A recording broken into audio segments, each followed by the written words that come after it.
This week, the Montana Historical Society is opening up a new exhibit that might just spark your interest. MTN's Andy Curtis put on his beer goggles to give us a tour. There are two things that we do very well here in Montana: celebrate our history and celebrate beer. Lucky for us, both of those Treasure State staples are being perfectly paired with each other at the Montana Historical Society in Helena, with their new exhibit accurately named Good Beer Here. Our beer history spans all the way back to territorial time, pretty much. What if a mining camp sprouted up somewhere, someone was there brewing beer. So they definitely, they came in, a lot of them using the old recipes that they had learned from the old country back in Europe, using the supplies that they had on hand.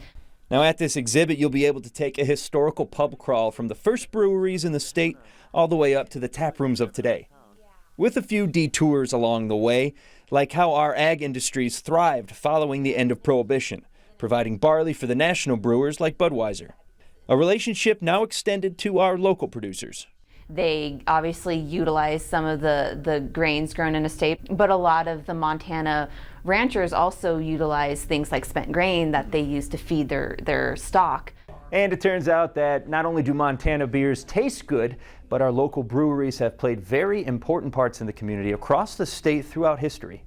Those early breweries, and even today, a lot of the breweries play a really strong role in the community. You know, they sponsor community nights where they raise funds for a certain organization. Early breweries did a lot of sponsoring of local sports teams. It's gonna be awesome. So before you go and grab that next pint, learn how that beer got here.